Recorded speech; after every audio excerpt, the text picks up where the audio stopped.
I'll bring you a present. Freezer, miser. I mean, when you say it like that, it just makes me think I'm going to wind up with a dead bird somewhere. I'll bring you one.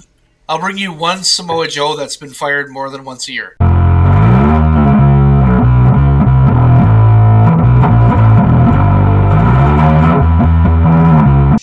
Hello, everybody, and welcome to the Wrestling Hour with the Brewd. I am, as always, Bud Robinson. To my left is Leon Robinson. Leon, I'm definitely not adopted Robinson. Say hi, Leon. Hi, Leon. What? Adopted? I didn't say anything. Forget about it. And to my right is the lovable and historic Town. Yeah. Town. History Town. Yes. Town history? Town history. Town of history town. Nobody knew you had 8 names. They're all pretty much town or history. 5 of them are town and 3 of them are historian. My birth certificate is 14 pages. That's cool. Yeah. Does it cost extra to get a copy of it? No, they can't do that. One of the towns has 4 W's in it. Not where you think they are. A couple of them are silent. And that's how they came up with World Wide Web. So today we're going to be talking about one of the most prolific... No, not one of the most. The most prolific, the longest standing feud of the WWA. Mr. Hardcore, versus Scott Scooty Borden. I when you said most famous feud, I thought you were going to talk about Jeb and Steve. Did I say most famous? Because I think that's most famous. Okay. So we, as we do on these sort of things, I suppose, we should probably start at the beginning, or in this case, before the beginning. We should probably talk about, because you and Borden have known each other for a very, very, very long time, much longer than I think any of the 3 of us have known each other. Yeah, we first met in kindergarten, and we started hanging out pretty regularly in 3rd and 4th grade, and 5th grade it would have been. So, and we used to play oh my god, what was that game? It was on the Super Nintendo, Raw. Raw on the Super Nintendo, which was the worst wrestling game ever. And we used to play that, and then we would try moves on each other. And that's kind of how how it all started between him and I. Was we sort of grew up figuring this stuff out together. So, yeah, we go back a ways. I think that led to a lot of our chemistry was the fact that we learned the same way, we thought the same way, and we were together from the time we were in 5th grade until our 20s. We were together pretty much freaking constantly. Mm-hmm. So that made a huge... That was a huge piece of that puzzle, why we thought like each other. We knew what the other one was going to do because we spent so much damn time together. Yeah, I don't remember a whole lot of times when I visited you and Rainville wasn't there, honestly. Yeah, I mean we were attached to the hip. That was pretty much it. So what can you tell us about Scott Borden, the character? Well, as you know, Bud, because you were there. I was. When we first started, we had our dear leader had the idea that you would have 3 characters. You'd have your main character, your secondary character, and then the 3rd character could just kind of be a job guy. And Rainville wanted to go with Payne, who initially was going to be Sting. He wanted to paint his face. He wanted to do all that. Well, his second character became Scott Borden, because Borden is who Sting's Steve Borden. So I'll be Scott Borden, and I'll pretend I'm somehow related to Sting, because he's a huge Sting mark. Mm-hmm. So I was just like, yeah, okay. And the initial plan for him was to be in a tag team with Bud Smith, who was me, who was my second character at the time, was Bud Smith. So we were going to have Scott Borden, we were going to have Bud Smith, and it was deep freeze Scott Borden. And he had this shirt that he painted on with this crappy blue paint that crusted off. And I was supposed to be, we were like fire and ice was the theme of the tag team. And I don't even remember what Bud Smith was terrible, by the way. that was the plan. Scott Borden was Rainville's number 2 character. Payne was going to be the guy.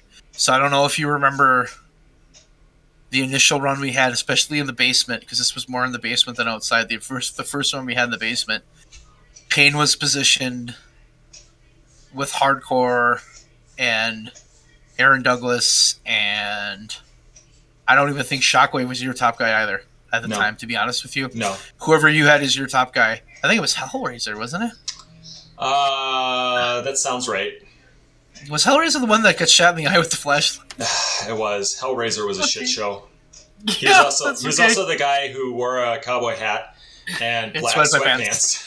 That was a pretty good look. But yeah, no. So that's kind of what Scott Borden was. Scott Borden was just the number 2 guy. We were going to be a tag team with Bud Smith, but things happened and it never went that way. So was Bud Smith and Bud Light Boy, were they the same person? Depending on the week and the angle I was going for, sure. I thought they were. Yeah, I'm pretty sure I claimed that a few times. I mean, they were technically because it was me. Right. Yeah. To comment on that, we were always at the time the only thing that myself and Rainville and our dear leader, and I don't know if you were in that boat, but the only thing we wanted to be was we wanted to be like DX. So we always tried to play that angle of we're against the Office, even though there was no Office because we were all the Office. But that was the angle that we went for. Mm-hmm. Mm-hmm. Yeah. So we're back against ourselves. Yeah, essentially. DX was badass back then. I get that. Yeah, they were brand new. It was all new, and it was like that's what I want to do. I want to tell people to suck it, and then you get in trouble. But yeah, it's not a good later. Yeah, especially in middle school. Yeah, high school. They don't. Yeah, like that very much. I want to tell people to suck it. Speaking of Bud Light Boy and Bud Smith, let's talk about your third character, who, by his omission, I'm guessing was your jobber character, Hardcore, Mr. Hardcore. You would actually be wrong because Bud Light Boy was not my character. Bud Light Boy was in the backyard. Oh. And it was stupid. Okay. And it was really dumb and it was really poorly thought out and I don't even know what the gimmick was. And then we went downstairs and I had an idea for a guy called Mr. Hardcore and he would be just the initial idea was this guy that was just like crazy and beat the crap out of everybody. And hardcore wrestling was kind of coming into a mainstream at the time. So really that's me getting introduced to it at the time. So my thought process was, well, I'll just be hardcore. And then hardcore to me at the time was, I'm just going to beat you up. Okay. And it was Mr. Hardcore because it worked, even though later on we would drop the Mr., which was, thank God, because that was stupid. But then in somewhere in the ethos of this character and creating this character, I drove my bike to Kmart with Rainville. Okay, this is a true story. We drove our bikes to Kmart and we bought some steel chairs. And I remember standing by the steel chairs. And this is before Perry Saturn. I just want to throw that out there before I get to this. So I'm standing by these chairs and there's mops. Okay, and I'm like, dude, what if I talk to a mop? And Rainbow's like, that'd be stupid. I'm like, yeah, but it'd be kind of cool. So I bought a $3 freaking mop. Okay? Mm-hmm. So now I'm hardcore and I have a mop that I talk to and I'm moppy. Now, we initially... So Scott Borden was a mid-card, essentially, guy that was in a tag team. Hardcore was my top guy. And the idea I had for Hardcore was not initially to be the champion because when I was Bud Light Boy, I was the champion and we couldn't book me as champion. It didn't work. I just beat everybody and it made no sense. Like, that was the problem with it. And it was because we were in 8th grade. Yeah. And we didn't understand anything. I think what happened was we had Big Bob came in and was going to be the champion. Mm. And then Bob showed up once and never showed up again. And so our dear leader has this thing of, well, what are we going to do for champion? I'm like, I don't know. And we had all these ideas. And he's like, well, I'm just going to make you the champion. And I was like, we're trying not to do that because, dude, we just did that and it was completely flopped. So May I ask a question? yeah, go ahead, Leon. Was there not?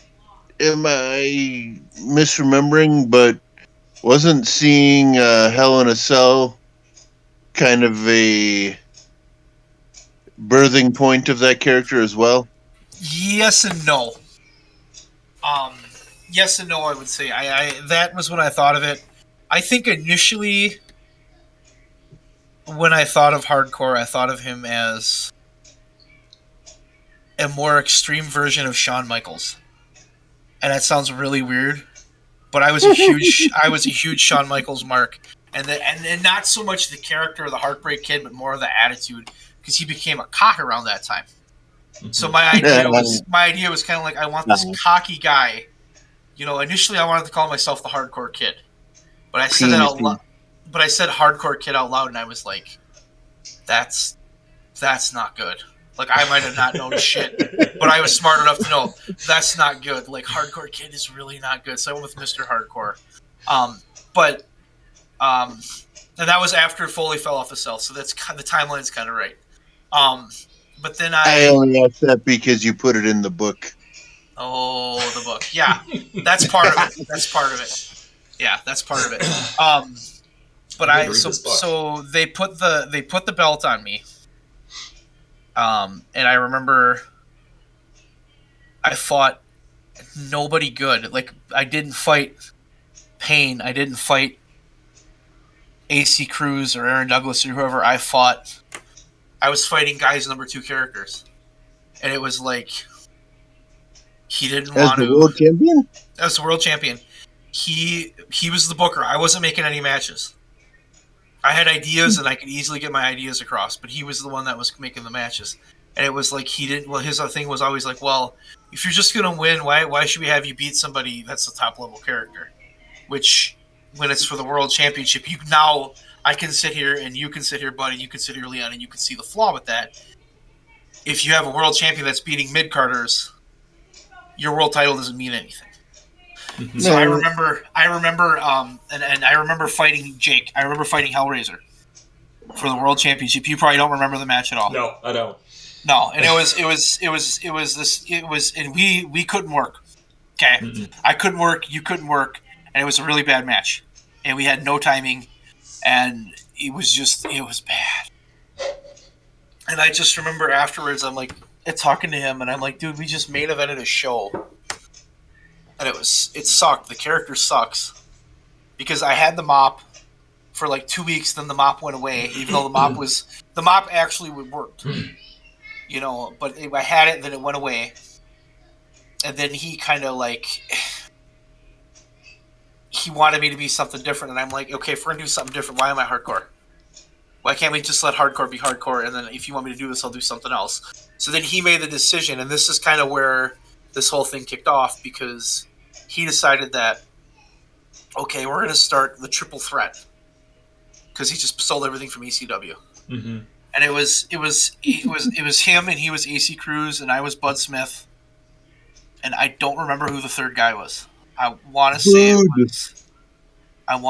was. I think it was Cyclone? Canyon. Or It was Cyclone. No, it was Canyon. It was Canyon. No, it was Canyon. Okay. It was Canyon. It was definitely Canyon. And so he started this triple threat, and then he just like, okay, you're not the champion. I'm like, oh, what are we doing? He's like, oh, we're gonna vacate it and have a match. So I was like, okay. And then the irony of that is he won the belt as AC Cruz, and then 2 shows later, I was champion again as Bud Smith because he lost the belt to me. And I was just like, what is? So here I've had 3 characters as champion. We've had 4 champions. Okay. All of my championship runs have sucked. Because you get there and then he doesn't want to give you the right thing. So the place that we're going right now, because I know what you're going to ask me next, and we'll get to that, but hardcore essentially got demoted, which I was okay with at the time because I kind of knew that there was something with this character. I just didn't know what it was. And granted, the hardcore that was there was not the hardcore that would be at the end. They were very different, mind you. Mm-hmm. But so he was relegated almost to like a comedy character, and he wasn't my number 3 guy because my number 3 guy was a town drunk who would lose a match in like 14 seconds because he was drunk and would fall over, you know. But so yeah, so Borden was a tag team guy, and then the other piece of that is when Bud Smith got pulled away from Borden, I turned heel on him because I pushed him one night, and then the next show I decided I wasn't his partner anymore. So we had no concept of time or how to set anything up. No, not really. So it became this. It was just a smorgasbord of shit, to be honest with you. It was just bad. It was just terrible. But Bud Smith went from being this tag team guy that really was the number 2 guy in the tag team, because ask me what Bud Smith's character was, and I don't even freaking know. And then Bud Smith won. When he won the belt, I like formed this weird team with God, I want to say Payne. I think it was Payne. And maybe it was Scott Borden. Either way, where Rainville and I were a team, and we were like, we'll get to that later too, because we did the same thing later and it didn't work. But essentially, Hardcore became a comedy character with a mop and a weird hat, which was hilarious. I love the hat. I wish it was the hat was great. I enjoyed both things, Moppy and the hat. Moppy was good. Moppy worked. Yeah. Moppy, and then when I got more serious and brought Moppy back as a heel, Moppy still worked, and I don't know how. But it was different. Well, it was just different. Talking about foreign objects, we had a hardcore championship tournament. Oh God. Which was a shoot. I don't actually know this. At this, I don't. It was meant to be a shoot, but it didn't seem like it was a shoot. Maybe you could talk to us about that, because it wasn't just wrestling. So we're coming up with a hardcore championship, and it comes back to when we first made the belts, and our dear leader had the paper belts, and then Rainville made the linoleum belt, and they were better. We remade the world title, so we had the old world title, and in the WWF, Mick Foley got the old winged eagle as the hardcore belt. So Rainville was just like, dude, I'm going to turn this into a hardcore belt. Well, he turns it into a hardcore belt, and it was cool. So the dear leader was like, well, we'll have a hardcore champion. And I'm like, okay, well, what do you want to do? How do you want to decide who the hardcore champion is going to be? We'll have a contest. I'm like, what? What do you mean we're going to have we're going to have a match? We're going to have a contest? Yeah, who can do the most hardcore thing? So, and I'm talking to, he's talking to me and he's talking to Rainville. And so he's telling him, well, it's going to be, I don't know if you were Shockwave or hell. I think you were Shockwave. For that, I was Primetime, actually. Okay. I think. Fucking Primetime, okay. So it was Primetime, it was Chris Canyon, and it was Scott Borden. Okay, and he told Rainville. Okay?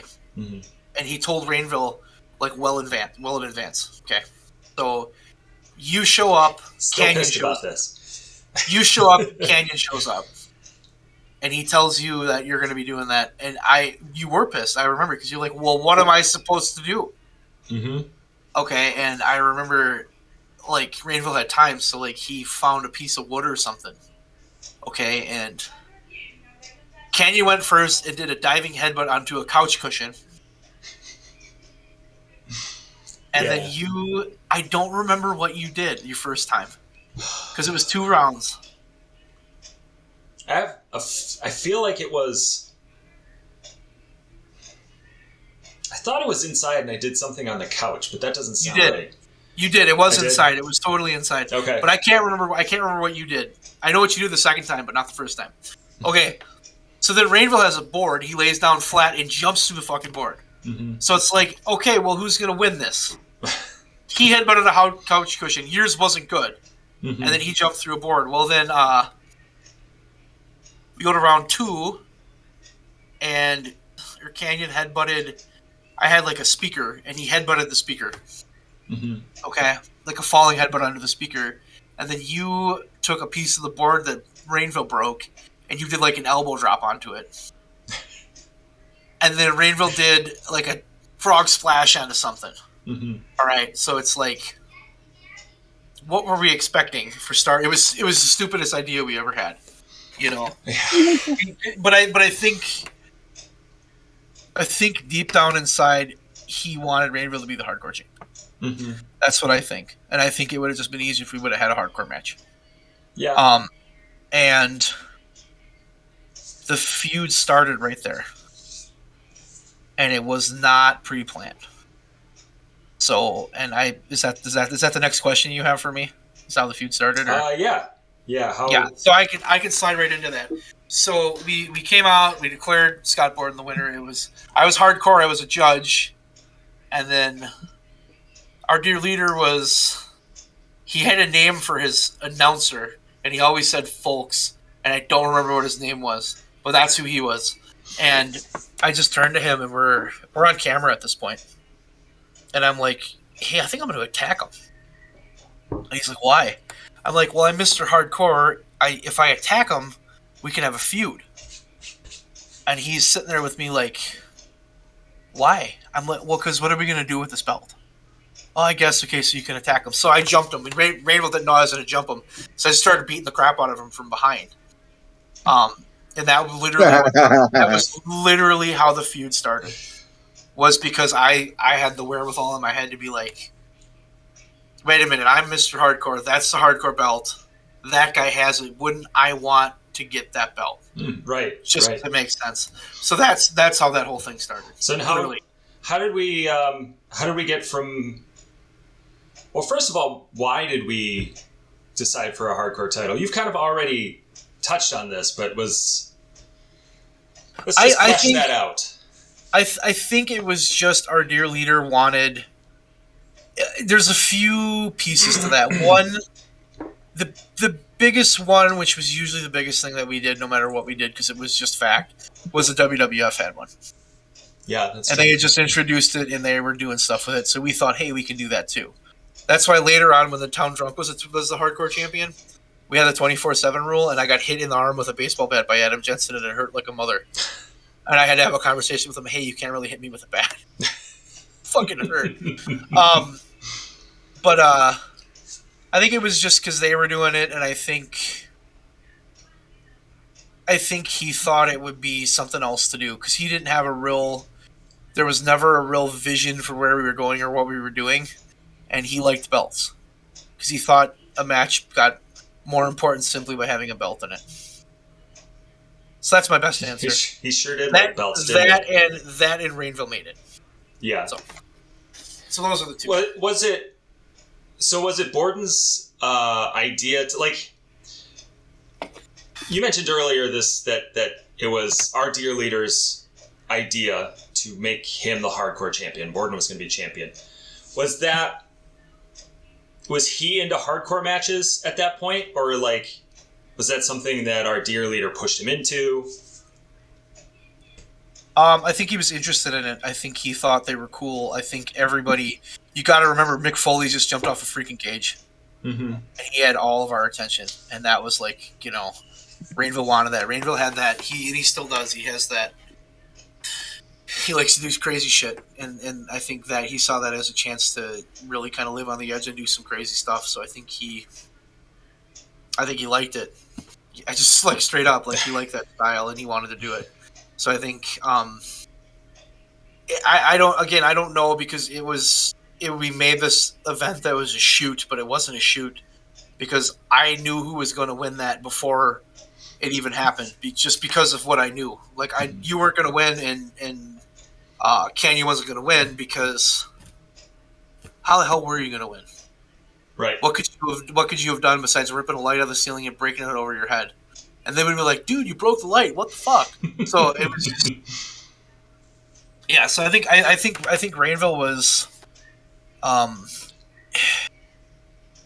think him and I were both starting to get a little more into that hardcore style, and we saw that, and we kind of liked it, and we thought that looks like something that it would be fun. Maybe not fun, but something that would be exciting. I think is the way we went with that. So then... you guys do brown time. Did you say something about brown time? No, you screwed prime time.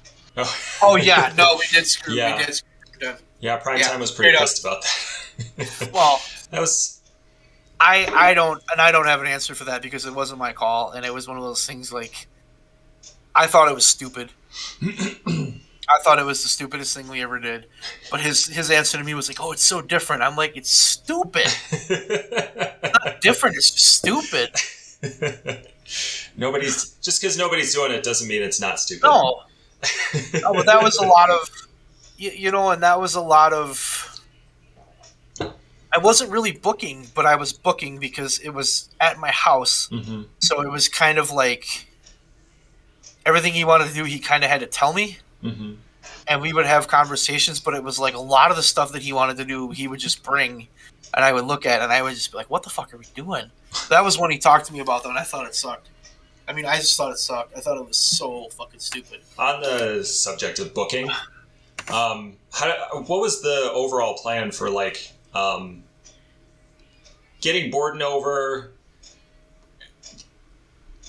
Maybe just talk about how that whole thing started, like between Borden and Hardcore over the Hardcore title. How did you two work together? So the idea behind the feud was to get Scott Borden over at the expense of Hardcore. And if I can just pause you for a moment, that makes no sense to me, and it didn't make any sense to me back then either, because I mean, you're like twice the size of, even back then, you were twice the size of more so back then, because he was a tiny guy. Like, he was, I don't know, he was probably even smaller than me. But the reality there was he was tough and he could handle it, and that's how he just outlasted me. So I understood that. I didn't have a problem with that. I think the thing that I had a problem with was the fact that, and that's like a total Leon comment you just made, by the way.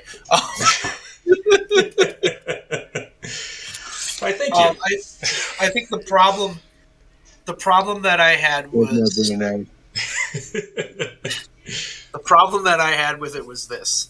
Okay, you have two guys who are feuding, and there's supposed to be drama, and there's supposed to be a problem between them, and you go out and the same guy always wins. So I was in a feud. Now there's a second piece to that. Those matches, we did not know how to lay together a hardcore match. Mm-hmm. We had no ring psychology. None. So our matches where we start the match, we do like 3 moves. I clothesline him, I pick something up, I hit him in the head. I pick something up, I hit him in the head. I hit him in the head with so much shit.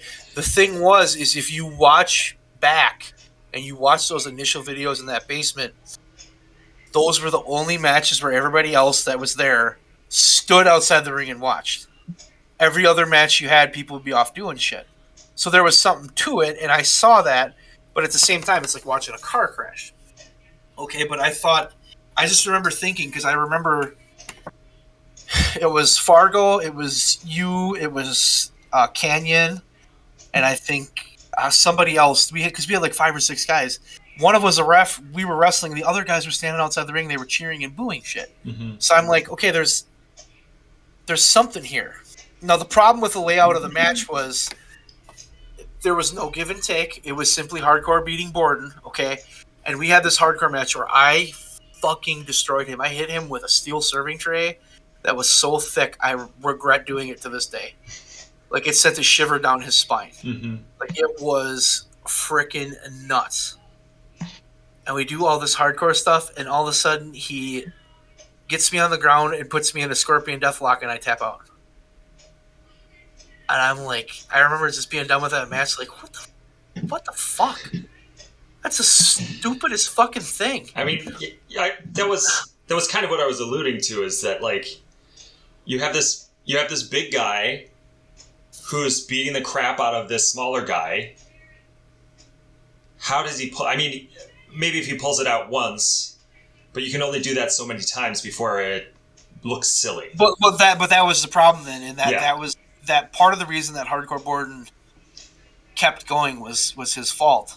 I don't know if it's his fault's the right word, but that was the only match anybody gave a shit about, right? Because everything else we did sucked, and that includes everything I did, you did, the Dear Leader did, Rainville did. We just couldn't work, and we couldn't put a match together. Hello again, and welcome. We had to put Leon down for Betty Bye, because he He was. He kept Cranky. saying sleepy time, and so we had to cut. Leon Sleepy. In reality, though, my internet crapped out, and this is like 2 days later. I liked my story better. We didn't Well, have Leon to. Leon is not here, and he is sleeping. So you're not totally wrong. That's true. That's true. What are we talking about again, bud? All right. Well, let's go over again real quickly, just in case we missed anything. What? So we left off with the hardcore title, and our general questioning was, how was this supposed to get Scott Borden over, and why did hardcore never? Why didn't he win? So the idea was, again, and I probably said this and it got off, but our dear leader at the time, Bud Smith, who was my other character, was the champion, and it wasn't fair if I had 2 belts. So that was part 1 of the conversation. Part 2 was his idea was to make Scott Borden the hardcore champion who always defended it and won. Mm. The flaw with the logic was, A, the way the matches were put together was shit. And the other flaw with the logic was Scott Borden only ever fought hardcore because nobody else got to do a hardcore match. And I think part of that was that was the dear leader deciding that we'll just let those 2 do the hardcore matches. Mm-hmm. And he never wanted to give anybody else a chance. And I think that was kind of par for the course with him. Yeah, So, pretty much. yeah. I remember wanting to do more hardcore stuff with Primetime after that hardcore tournament, and it pretty much got squashed every time. And Well, it became like it was Scott Borden's gimmick that he was hardcore and nobody else could do it. Yeah. And that was not... I think now is a really good time for me to give a disclaimer of those hardcore matches that myself and Rainville did were really stupid. Because they had there was no psychology, there was no flow. I picked something up, I hit it with him. I picked something up, I hit it with him. That was all we did. We had no other... But at that time, that was all we could do. We had nothing else to make that match function. Mm-hmm. It was just simply that. So I think as we progressed in doing this, and I know for you and me, and I know for Rainville and probably Leon too, we got better and we didn't need to be just stupid hardcore wrestlers. We could use a hardcore element when needed, Mm-hmm.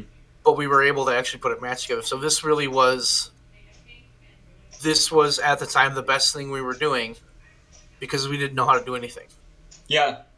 And It was the realest thing that we had. And I don't think he wanted to mess with the flow of that. And he just figured, well, if I let you 2 do that every show, well, our show will be good then. Even though I'm not sure what metric system we were going by, because no one ever. But you get my point. Yeah. It's not like we were in PWI getting rated by Dave Meltzer or whoever was in charge at that point. My match was only -2 stars. Yay! We win. I think at that point that probably was some of our best stuff because it was the most realistic stuff that we were doing. But at the same time, it was. We didn't understand ring psychology. Yes, we didn't understand how to have a match. Mm-hmm. We knew, all of us knew like a handful of moves that we thought were cool, but we didn't know how to put them in a match. Yeah. So this was from start to finish. You could watch this, and it was literally like a car crash. Yeah. That was the appeal of it. It was like it was basically garbage wrestling. Well, I feel like I should step in here and just point out that it wasn't. I wouldn't say it was garbage wrestling necessarily. It definitely wasn't deathmatch wrestling. No, we weren't killing each other with anything. Yeah, we never used light tubes. We just used a lot of household supplies that we got. I don't remember how we got all those. Like a coffee pot, a steel serving tray. Like there was all these different things we had that were really cool imagery for a hardcore match. Yeah. But the problem that I had with those matches was, here it is, you've seen it, now next week, here it is, you already saw it, and then the following week, here it is, you saw it before, this is the third, so it lost its luster. Yeah. Like, at the snap of a finger, it was just way too fast. It just became really boring. And it was around this time that our dear leader relinquished his domain to the three of us. Four of us? Three of us? Three of us. You, me, and Rainville. Yep. And that meant a sharp turn. I don't know if it was a sharp turn, but definitely a turn for Hardcore and Borden. So you I think there's a few things that happened. One was we got rid of Bud Smith, which he was terrible. It needed to happen. So Bud Smith is gone, and it refocused Rainville and I on Hardcore and Borden because it was clear that we had something with that feud. But at the same time, we suddenly didn't have to rely on Hardcore and Borden to be the top of the card because we had Shockwave and we had Chris Canyon, who were just never given that moment that suddenly, you're the champion, go with it.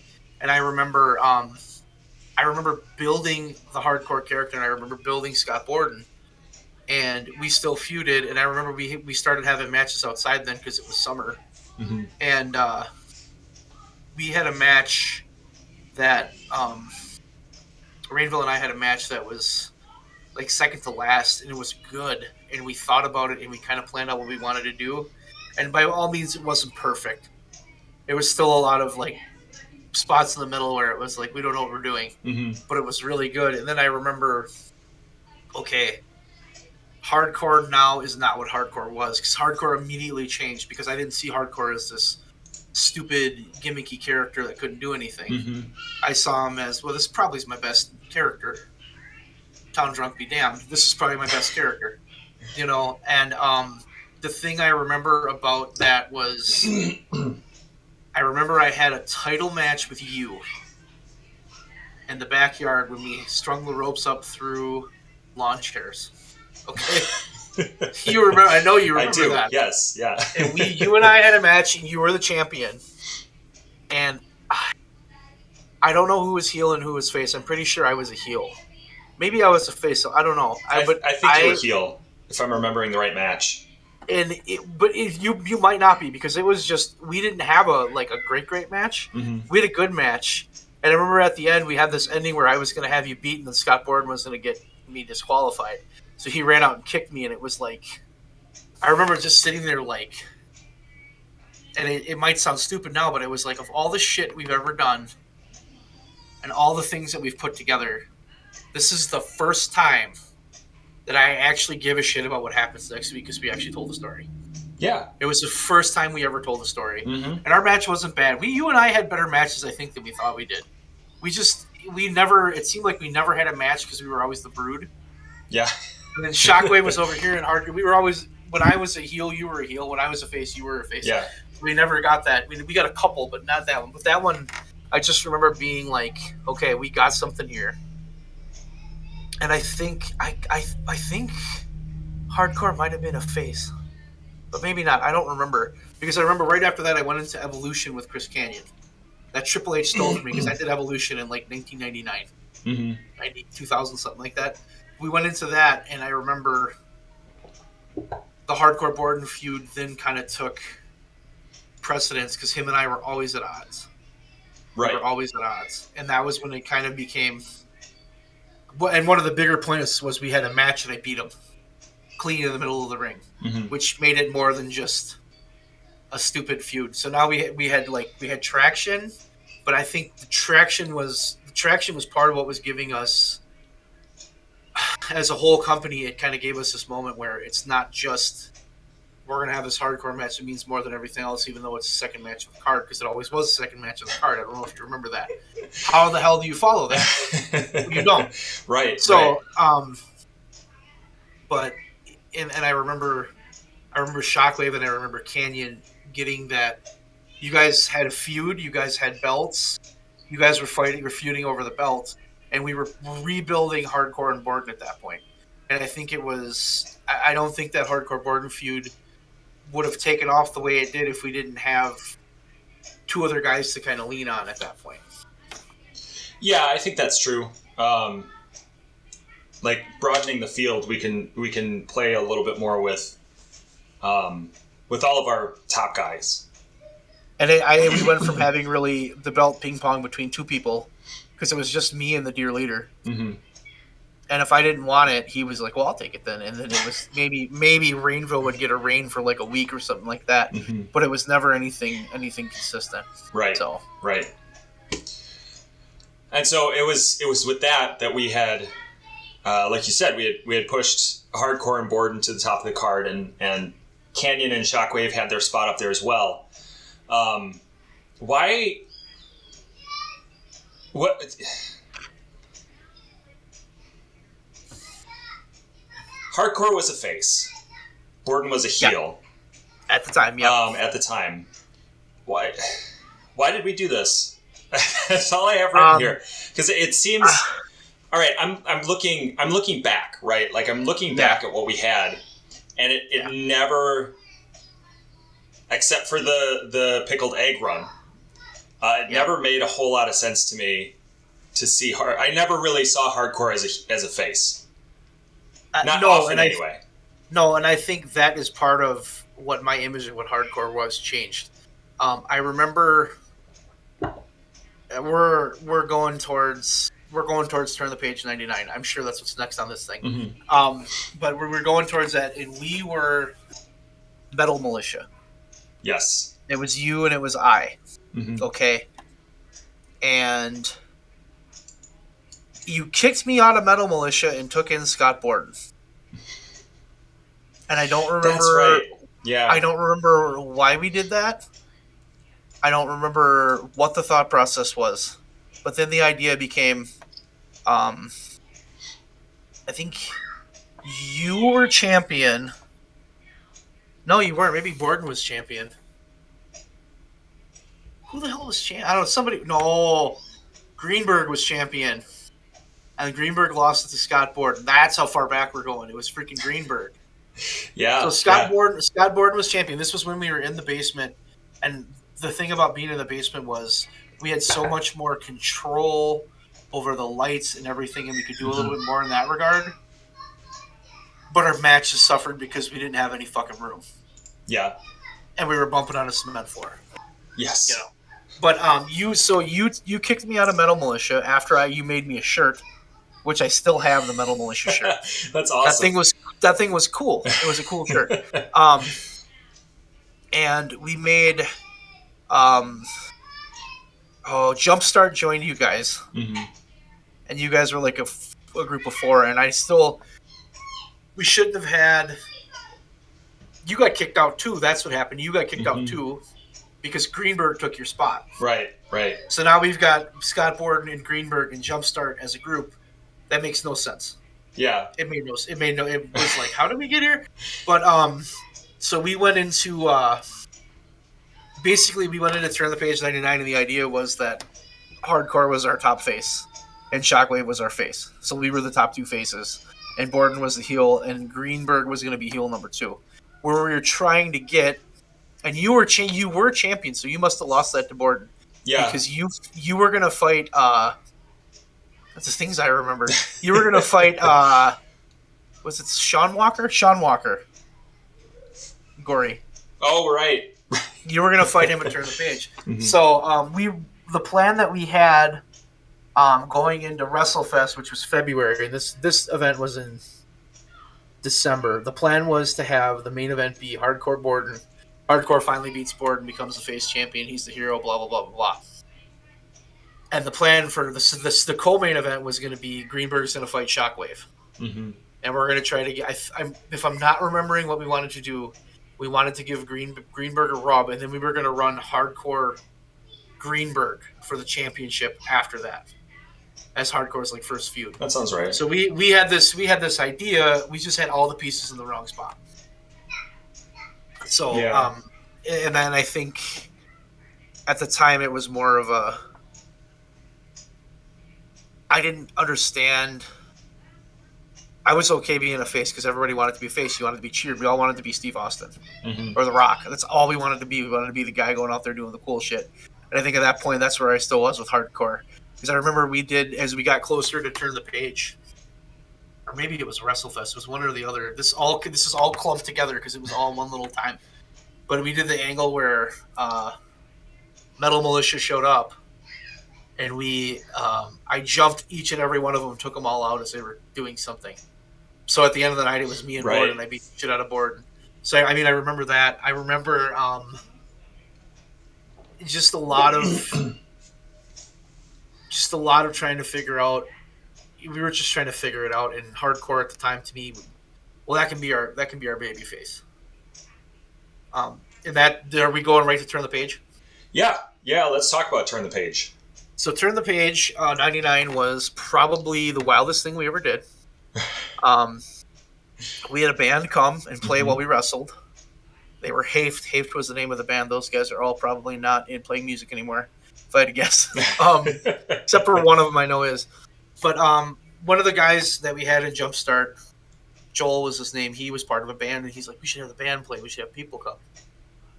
Okay, well, we wound up having like 100 people show up. Yeah, it was crazy. It was totally insane. And there was a few things we couldn't do at the time. One is we couldn't time out a show. One, we didn't understand how to keep a crowd up. Mm-hmm. So we just kind of went, and we're sitting there, and I remember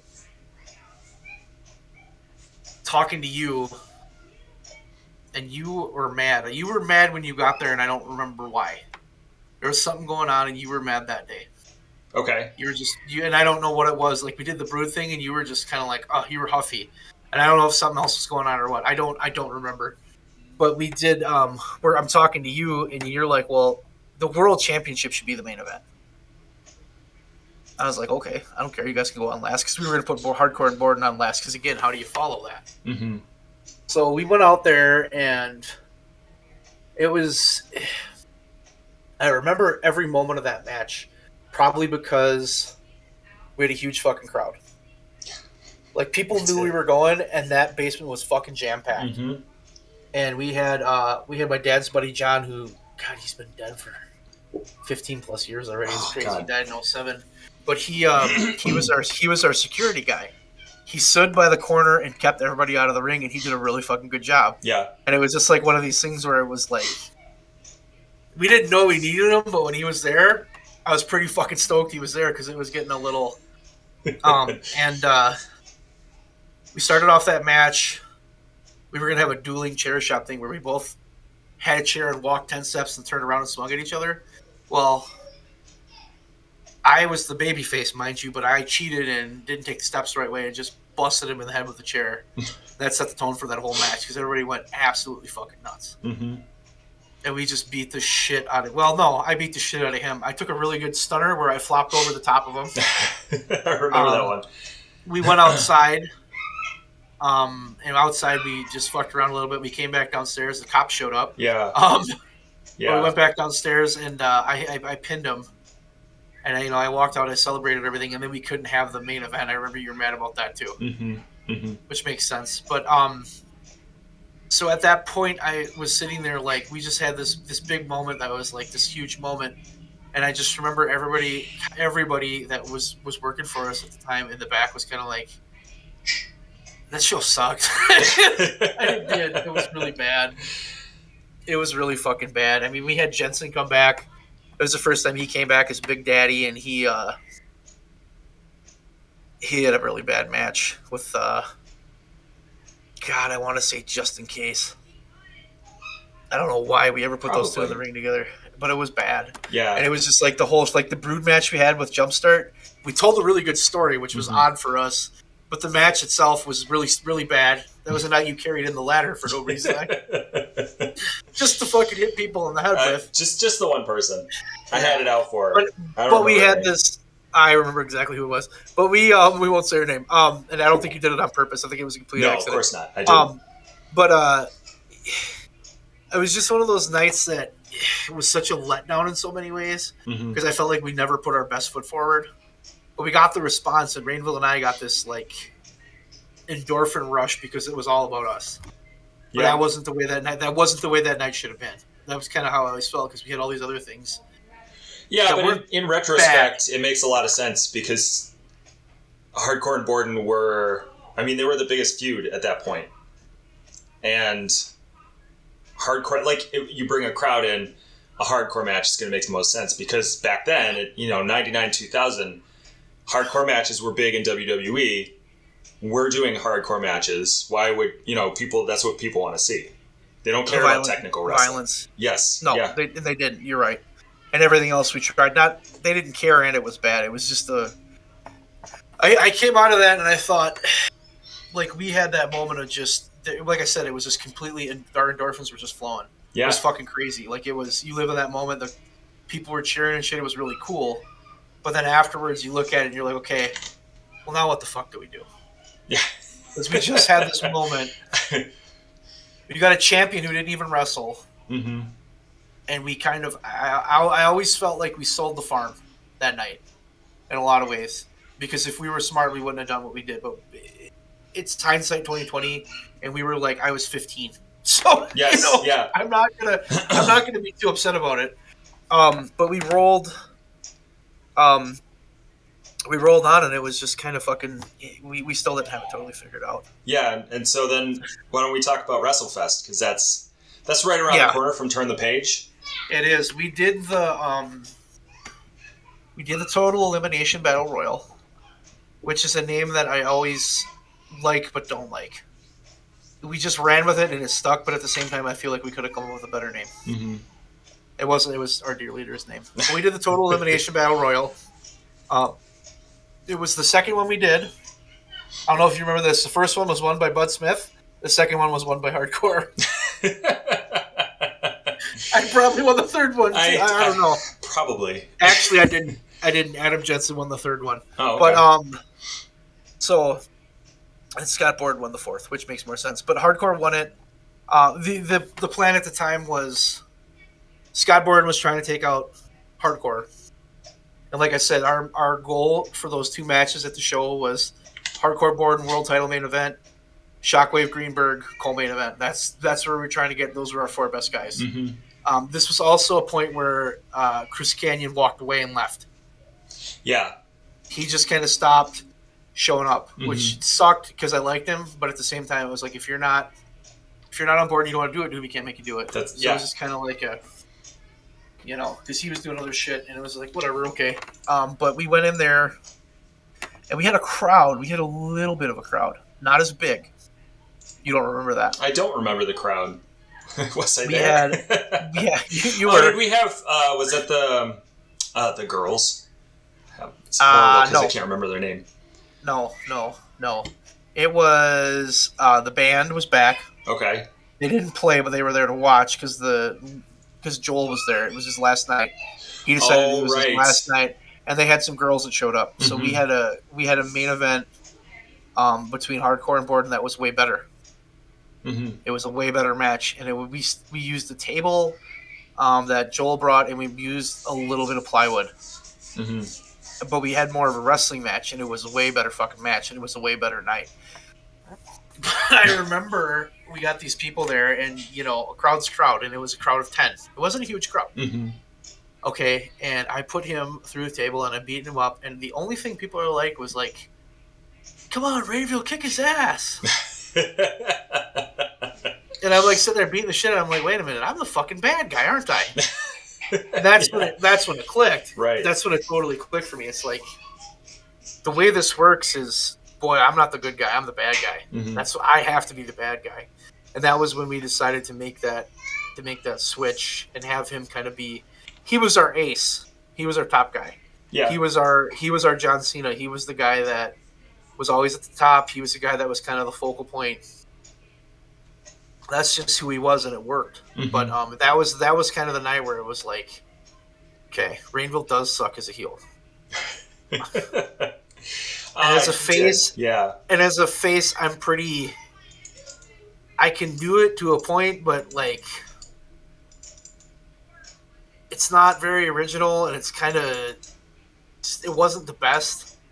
It was like, it just wasn't clicking, and that was the day where it was like, okay, Hardcore's got to be a heel, Scott Borden's got to be a face. Mm-hmm. So Metal Militia exploded after that because Jumpstart left. Right. I mean, we lost both the Jumpstart and Just in Case. Just boom, boom, boom, boom, right. boom. They were all gone after that. Yeah. That was like their little moment. They were actually fun guys to work with. Mm-hmm. I mean, they were not they weren't as big a wrestling fans as we were, and they weren't as physically made for it as we were. Let's say, like they were a little more frail and afraid to do shit, but they were fun guys. They were good characters. Mm-hmm. So we came out of that, and then we made the decision to go with myself and Greenberg, and we had a name, and I could not tell you what it was. It was something stupid, I'm sure. I feel like it was a Metallica song. That's usually. I don't know what it was. I don't even know if he actually has a name, but we became like, we were like early idiot DX, but that's how me and him were in real life. Right, We were just idiots that were willing to do that. Mm-hmm. So we just put it into our characters, and that worked. That worked pretty well. But that was we were heels, and we did stupid shit. And Scott Borden was the face, so we just kind of started running like that. And at the time, we really just kind of saw Scott Borden for what he was. It's like he's our top baby face, right? You know, right? Because you could turn heel or face. Mm-hmm. I could turn heel or face. Leon could turn heel or face. But he couldn't really turn Scott Borden heel because it just did not. We'll talk about it later too, but it just did not work. It did not work. And we started sort of orbiting everybody into that. Into that feud because we, like you had just said, that we had you and Greenberg were a team, so that sort of put Greenberg into that situation. We had roped in Jensen, Orgasmo, and sort of we all sort of just I don't want to say that necessarily we were all involved at all moments, but we sort of orbited around. Yep. And we sort of just like it became the lifeline of what we were doing. Right. Those are our top two guys. Mm-hmm. And they're in this blood feud that's never going to end. And you pick a side. And that's essentially what it was. Mm-hmm. And you could go on either side. You could be here, you could be there. It didn't matter. But it was, I think it was the most basic thing we could do. Because I'll be completely honest with you, at the time, we always were in a spot where we had, and this is right after WrestleFest where we turned hardcore heel. Mm-hmm. We'd always had like a fourth guy. So we always had four guys that we could count on, so we could have this feud. And suddenly we have three guys. Right. Yeah. We don't have our dear leader. We don't have a Orgasmo yet. We have guys, but nobody's like Jensen's not ready for that. Greenberg is not ready because Greenberg shows up for a while, then wants to do something else, and shows up and wants to do something else. Mm-hmm. So his commitment's not there. We brought the dear leader back, and he was still a part of the feud, but it was like we didn't have that fourth guy, so we were in a really weird spot of just trying to make do. So it was basically, here's Hardcore, here's Borden, here's Shockwave. Hi guys. Hey, how you doing? But it just, we didn't have enough characters that were good enough to be there. Mm-hmm. So it was the only thing holding us up. Right. And the problem that kind of happened out of it was one of us would get a friend, we'd build that friend up, then we get fed to the other person, and they'd lose. Because nobody's beating Hardcore, nobody's beating Borden except for Hardcore and Borden. Mm-hmm. That kind of became the problem. That really became, I think, for Shockwave there for a little bit, that was the problem. Yeah. We didn't have, I think we gave you like the US belt and just had you beat everybody. Because we had nothing else to do. Right. Because you were on that level, and Canyon was, but Canyon was gone. Mm-hmm. And nobody else, and Greenberg kind of was, but then Greenberg was gone. So we didn't really have anybody. We had Hardcore and we had Borden, and that was the feud. Right. And so we would we had a triple threat a few times. Mm-hmm. That we brought you into, but that really was our big three at the time. Right. And we just managed to start shuffling guys through, and I can think of, like, when we gave Jensen the belt, he was a part of a Hardcore Borden feud. That's all it was. Is he became a part of that feud, and we went to WrestleFest. 2000 that would have been. No, 2001 it would have been 2001. Mm-hmm. WrestleFest 2001. and he won the triple threat match between Hardcore and Borden. And he had his run as champion. We Right. talked about that in the Jensen episode where his title reign sucked. And part of the reason his title reign sucked, we didn't have enough people that were at that level. Right. You know, and I think that it was good that we had that, but at the same time, it also at a point it could hurt us too because we just didn't have, and we needed essentially what we needed was Orgasmo. Yeah, and I think that was the main thing. Orgasmo coming in, I think, was largely beneficial to all three of us because then we have two big feuds again, and Orgasmo's coming in all the time, and we can rely on all four of us to be there and to have those feuds. And we can intermingle a little more and kind of change it up. Yeah. So that was kind of I think the Hardcore Borden thing there was just a product of we didn't have anything. So. Yeah. I would agree. Yeah. So we sort of touched on the fact that you two, I mean, the two of you were pretty much the people with the main strap because you were the top guys. And then summer of 2000 comes around, and let's talk about Cage, Overkill 2000. I love that. I love that kid. he's like 6'5". You know that, right? He's like 6'5". He's huge. I think you've told me this. Yeah. Yeah. He was my next door neighbor, and he wanted to wrestle, and it was like, yeah, okay, whatever. Come in, we just put him in all these job matches all the time. Mm-hmm. But he was like a freaking demon. He would just do shit, and he was so small. Like you could throw him around, but at the same time, he could do really cool moves because he could like fly at you, and you could easily catch him and then take the bump. Right. So I remember we started giving him a little bit of a push, and you and I had a conversation, and I'm like, I want to have a match with Cage on our TV show, Fuel, our TV show, quote unquote. But I want to have a match on Fuel with Cage, and I want it to be close. Like I want to give him, like I'm going to take Hardcore, and I'm going to give him this moment. I'm going to let him have like this chance. Like we're going to give him a title shot. And we did that, and it was a really fucking good. I was proud of that match because it was really good. He gave me like a suplex. Yeah. I remember that. Yeah. Everybody was like, "Holy shit!" But he was like, it was good. It was a fun match. It was a good match. He was like 10. Right. Yeah. And we had this good match, and I was like, that was kind of cool. Yeah. And I remember this is leading to him winning the belt. I'm assuming is where we're going, right? Right. Yeah. So I had a conversation with Rainville, and we were probably slightly intoxicated when we had this conversation. As all the best ones do. But we were kind of sitting there, and I was like, actually it was him. He was like, we've been feuding for so long. Why don't we form a stable? And I was like, it'd be different. It'd be something new. We could do that. Okay. So then I decided, and he decided that we're going to do that. We're going to turn Hardcore face, and they're going to be a team together. Mm-hmm. And we were just, and I told you, and you're like, okay. And I think to you it sounded good because the reality of the situation was everybody had Hardcore Borden fatigue, including us. Yeah. Because it was all we did, and we needed to do something new, and I think everybody kind of knew that. Mm-hmm. So it was like, yeah, let's do it. So I went to I think it was Overkill. It was Overkill. Mm-hmm. It was definitely Overkill. Pay-per-view that year, and pay-per-view show, yeah.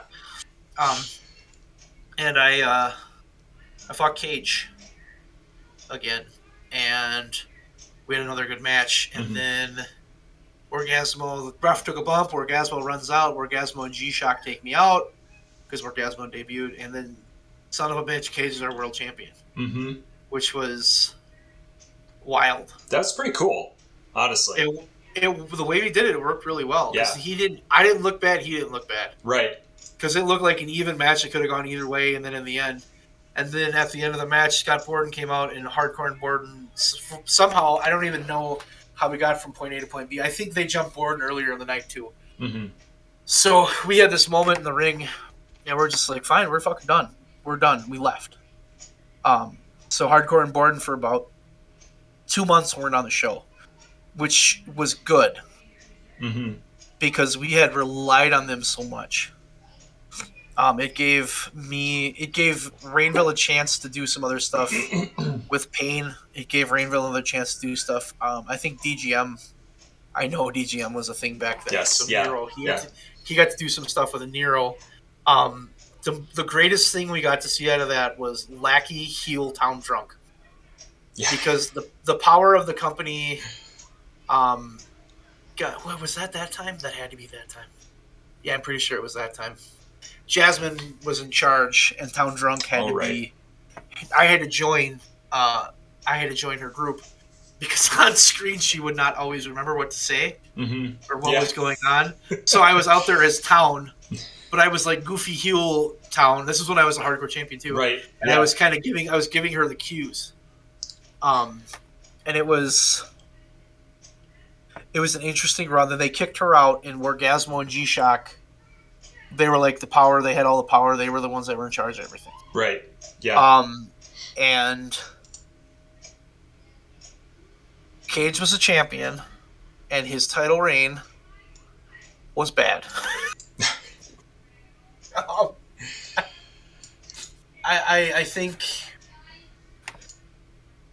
I think he became a victim of the same thing that Jensen became a victim of. It was just like, we don't have anybody for you to fight. There was other stuff going. I remember having a match with him. And I don't remember if it was. I loved the match. I remember either he put me through a piece of plywood, like speared me. I think that's what it was. He speared me through a piece of plywood. I think we did a ladder bump. I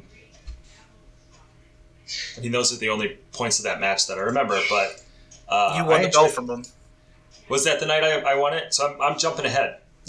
Yeah, he won the belt from him. Yeah, you're kind of jumping ahead, but you did win the belt from him. Right. But his title reign was. Not everybody could work with him because he was 10. Right. And I think we had Jensen work with him, and that wasn't a good mix. Mm-hmm. Which I think was more so that people were afraid of hurting him. Yeah, exactly. Yeah. You and me and I don't think he ever fought Rainville, but I don't think he Rainville fought Rainville too. He fought Rainville too. He never fought. We never put him in there with Orgasmo because he would have died.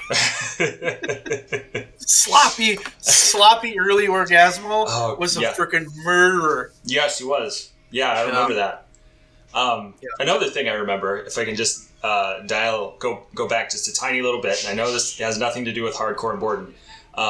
You were saying that Cage was like a little demon, and I remembered it was in the basement. We did this spot with him. He was with the Brewd, and I did this bit that Terry Funk used to do all the time where he would get like dazed and he'd like throw his fists and he'd do this like pinwheel thing where he's, fighting people. And I did that and I smacked him in the face. And I was like, oh shit, are you okay? And he just got pissed and tried to beat the crap out of me. That was so hilarious. That. Oh my god. We had people there that day too. Somebody was there and they're like, oh my god, they killed that kid. Nope. He was going to kill me. Oh, that was great.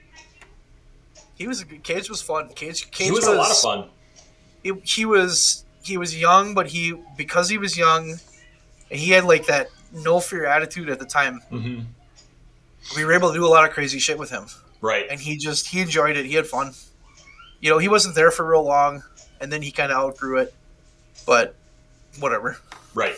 What are you gonna do? What are you gonna do? So is that at this point, Hardcore and Borden have come back? Or have they come back? Did we get to that point? They have not come back. That's where we are. We're at the comeback. Yeah, so that would have been Why Can't We Be Friends? Mm-hmm. Which was like our big summer show. And I remember how I picked the name for that is we were listening to Smash Mouth and there was a song called Why Can't We Be Friends? Yes. And it was so stupid and I was like, it. We can play the song. That's a show. And then I think it was so different. At some point, we learned that like everybody who was in the company owned that album. We were sitting around a table at some point, and we were like, "I have that. Oh, I have that too." I don't remember if it was before or after. Smash Mouth, FTW. Yeah. We had, Jasmine got kicked out. We brought her back. She challenged Gazmo and G-Shock, who actually beat the Brewd to get the belts. I don't know if you remember that. Yeah. We put them over. We put over everybody, though, and then beat everybody. So yeah. It was a back and forth. I agree. I can say I don't think we ever lost to the Jacks. No. I mean, why would we? We made them up. I'm pretty sure. There's like 8,000 of them. But she came back, she came out, she introduced us. We were Double D, which is a name we came up with a long time ago. It was so fucking stupid. But we were just basically Shawn Michaels and Triple H and DX. Right. We did the same pose, we did the same shit. We came out, I don't even remember what we had a theme song that we picked out that we were so proud of, and I can't remember what it was. Son of a bitch. We had a tag team theme though, because then when we came out as a unit, we had that theme, but we came out separately. We had our own themes. Yeah, I think that was the stream of time that Borden had "So What" by Metallica. It was right after that. Okay. It was right after that. It was about the time that Whiskey in the Jar became a thing. All right. I fucking can't remember what song we had. Was it a Limp Bizkit song? I think it was a Limp Bizkit song. As strange as that sounds. You know what? I'm gonna go you're listen. right. I think it was. I think it was Rollin'.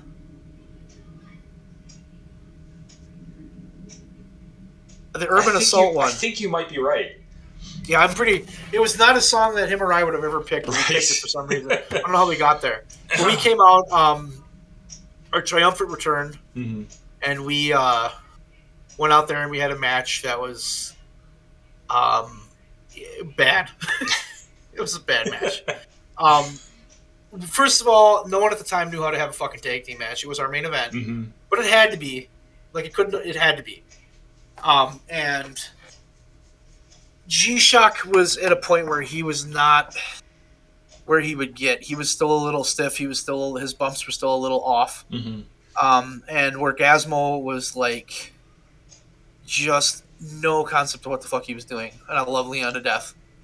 And I wish he was here to defend himself, but we're trying to have a match, and Rainbow and I kind of know how to have a match at this point. And he's not, like, selling shit. And he just keeps fucking going. And it's like, dude, take a moment. You don't have, 4 moves. You don't repeat them. Like, just take a breather, okay? Yeah. Let us get our offense in. So we're trying to get G-Shock in the ring, but he won't do that. So, like, G-Shock's standing there, and we're fighting him. So we just started hitting him with low blows. Yeah.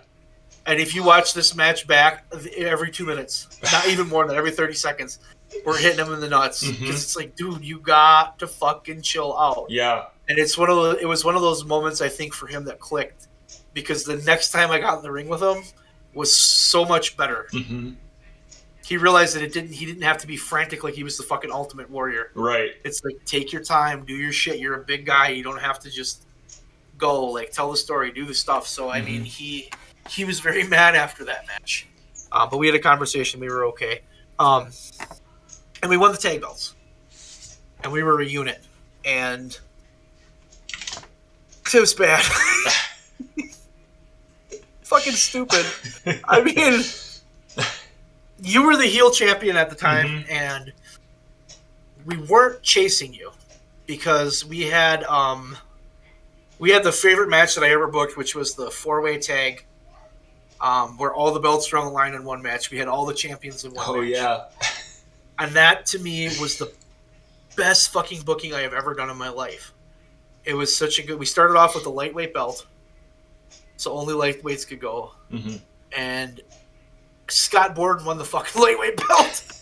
Do you remember that? But it was like, we gotta do something different. And that was our whole thing going into that, was we wanted to be different. And then we new tag team champions, new everything. Like we had a hardcore champion, US champion, world, like we had everything was on the line. And hardcore won the US belt, never won it before, only time I ever won it. Scott Borden won the lightweight, and then you were the world champion going in, and you healed it up and won the fucking match. And the ending was cheap. It was like a Kurt Angle ending, but it was the most fucking perfect ending ever. You snuck out the win by stealing somebody's pinfall. I don't know if you remember that. Oh, that's right. Yeah. That was a great fucking match. That was a great match. But that was also about the point where, okay, this is really not working. Yeah, because as good as that match was, it was also, it was frantic, right? We were trying to change a lot of stuff, and it worked. It worked. It worked. I think the match itself worked. I think the aftermath sort of left us going, what the fuck do we do now? Like the problem we had was tenfold because we turned Orgasmo face. Mm-hmm. And he feuded with Pain in the Bodyguard, which is one of my favorite feuds, even though it lasted only 3 months. But Pain in the Bodyguard got him over. Like, essentially, that's what happened. Yeah, Pain in the Bodyguard. They were designed solely to get Orgasmo over, and they fucking pulled it off. worked. Yeah, absolutely. And you were at the top of the card as a champion. And Hardcore was a U.S. champ in the middle of the feud with Jensen, which I actually enjoyed that feud a great amount. Him and I had a ladder chain match that he very much got mad at me for. But it's neither here nor there. Pretty sure I cracked a rib that day too.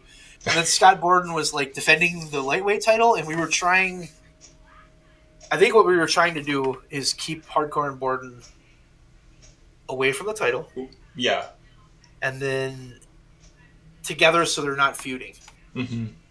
And we got to the end of the summer, and you and I had a phone call, and it was like, dude, this sucks.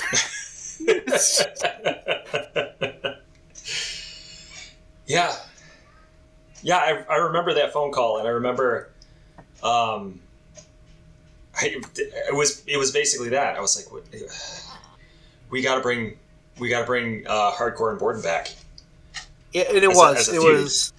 And I don't understand. I don't understand what our thought process was, because if we would have had, like hindsight 2020, what if we would have had Hardcore and Borden both chase Shockwave, and then we couldn't get the belt, and then Hardcore gets mad at Borden and turns on him? Right. Would have been way better than we're just going to ignore Shockwave, because now Shockwave, who the fuck is Shockwave wrestling? Yeah. You're not doing Orgasmo, Hardcore, or Borden. Here's Damar the Demon. And I love Damar. Yeah. But it's like it seems like we struggled for a long time. We struggled when we took the belt off of Hardcore and Borden, because we didn't just want to feed them right back into the belt, because we understood in our own way that feud is important. So we felt like if Shockwave's a champion and then he beats Hardcore and then he beats Borden, we've suddenly gotten rid of that feud. So if we just take them away and have them feud or do their own thing, that's better. But then the champion literally has nothing. Mm-hmm. And that was the flaw of our company, because we had like 6 guys on average. Right. Yeah. So and yet we still only had, Orgasmo was coming into his own, but we still only had 3 guys who were at the top. And that was also a point in time though where it dawned on me that Orgasmo probably, as much as Monster Heel worked, he was going to be way better as a face. Absolutely, yeah. I think as a face, he was 1,000 times better. I agree. Yeah. And so let's talk about Hardcore's heel turn. We sort of touched on the fact that everybody didn't really have a direction, and so how do we turn Hardcore into an asshole? We just had somebody sneak attack Scott Borden, and then shockingly it turned out to be Hardcore. Except that no one was shocked. No, it was like, yeah, we knew it was Hardcore. We had to do it though, I think, because we didn't have another way to go, and I sucked as a face at that moment. I just wasn't. It wasn't the right time for me. It was just like, this face thing's not working. because you could tell it's like an act, and it was just not. It was like Scott Borden as a face worked, Orgasmo as a face worked, Hardcore as a face was like, this guy's a son of a bitch. Yeah. Just like straight up. So yeah, it was. We just had to do it. It was time to pull the trigger. Right. And so we've lost Double D. They're gone. Borden gets attacked, and then he gets hit with a car. Oh, I love that. That was a fun night. We played DC Everest in football Friday night, and we were supposed to have this match on a Saturday night. It was going to be a triple threat, and Rainville ate a fucking helmet to the sternum and bruised the sternum. He can't work. Okay, so the conversation becomes, what the fuck do we do? And Steve Austin got hit by a car. Yes. So we're like, let's hit you with a car. Which, after getting a bruised sternum, was absolutely the best idea. Yeah, I don't know what word. I think we might have even said that. I was in my little Ford Escort racing down my block, and I just drove near him, and I was probably going like 20. Right. Top. Yeah. And he just puts his arms on the hood and then falls over. Okay. Yeah. And he's out. And then it was actually one of my. I enjoyed this night probably more than. For a lot of different reasons, because this was the night where Orgasmo finally won the belt. Yeah. And we went out there and we had a surprisingly decent match. Because him and I would turn out to have some. Him and I worked well together. Once we realized what we were, and once we realized how to work together, and this might have been the start of that. But we had a really, really good match, and I remember I hit him with something. There's no ref, and Scott Borden comes running out with a chair and just fucking levels me with the chair. And I go down. And then the ref comes to, and he's like, what the fuck? And then I stand up, and Orgasmo's up, hits me with a chokeslam, and pins me and wins the belt. And that was like, that belt, to me, at that point, I'd held so many times, and you'd held it so many times, and Rainville had held it so many times, that the meaning of it was cool. And we knew what it was, but to see it that night with him, he was like, dude had tears in his eyes. He was so fucking happy. Yeah. So it was just like it put it all on a different level as you're just sitting there like, oh. It was one of those nights where, like, I guess this actually means something. Yeah. Yeah. Even if it only means something in the small, like, circle of people. Because he was on cloud nine with that. Like, he was, it was good. That to me made that match totally worth it. It was a solid match. It wasn't our best match, but it wasn't a bad match. You know, and to see him holding that thing up in the celebration and everything was cool. And he got a kick out of that. Yeah. So. I thought it was a really good match, as I remember it. And yeah, it was. It was when we were starting to turn the corner. Yeah. And we were able to suddenly have, and with Leon especially, like, he got it, and he learned how to work, and he studied wrestling, and he was able to. On top of that, at this point, you know, you and me and Rainville had been wrestling every fucking weekend for like 3 going on 4 years. Suddenly, things are starting to click, and we're having like 5-6 matches a weekend. Yeah. So it's like we've had a shitload of matches at this point. We know what the fuck we're doing a little bit. A little bit, yeah. Yeah. And so this was around the time, I think Triple H had returned from his quad injury. And so I think you sort of took his character and ran with it. A similar character. I won't say like you obviously didn't copy. But I think Hardcore took a lot of cues from Triple H being... I think you're a year early. Am I? Yeah, you're a year early. Okay. Are you? Maybe I'm going to take your word for it, because you remember years better than I do. I think you're right. Maybe you're not. Maybe you're on the right time frame, but I became heel Triple H. Yeah. I was just completely... Which was incredible. I think that was the best possible thing we could do with Hardcore. I think he became such a dastardly, cowardly heel, and he did all this shit and was like a fucking manipulator, and it clicked. It clicked on like 7 different levels. I had Paulson in there. I had Steinberg in there. We had like a 3-man power trip thing going on. Yeah. It was a good run, and the other thing was we had Orgasmo was there and he had arrived, and we had Scott Borden who was there and we had Shockwave. So suddenly we had all these pieces to play with, Right. and at the same time we had Jensen in the background who could easily be brought up. So we were definitely. I even used his music for a little bit, but yeah, we were definitely. That was the direction the hardcore character went, and I think I sometimes feel like we're ignoring Scott Borden, but we're not, because Scott Borden was Scott Borden. He just never fucking changed. No, he didn't. I mean, he was pretty much the same guy throughout. I always sort of looked at him as like sort of Shawn Michaels. Like he worked, his character worked the way it was, and not that Shawn Michaels evolved, but Scott Borden was just kind of the same guy, and it worked. But he was the same guy throughout. Yeah, he was almost like your classic no gimmick needed guy. Yeah, that's a great way to put it. Yeah, because he went out there, he did his shit, and it was good. Couldn't cut a promo. Oh God, no. We had to be careful sometimes. I'd cut a promo on him and just tear him down, then his response would be so bad you'd be like, what? But you'd be laughing halfway through it. We did go into that Triple H run, and I had a hell of a reign as champion, and I had some good matches, and I had good matches with you. I had good matches with Leon. I had good matches with Rainville, and we were clicking. That was probably to that point it was our best moment, because we had everything, and hardcore at the time was the glue holding that together by being such a piece of shit heel. Right. Yeah. Because at one point all three of you were face. And you were all chasing hardcore. And my number 2 guy was Steinberg. And Steinberg was feuding with whoever I wasn't. So like we really hardcore worked. That was really when I don't think that was the best version of hardcore.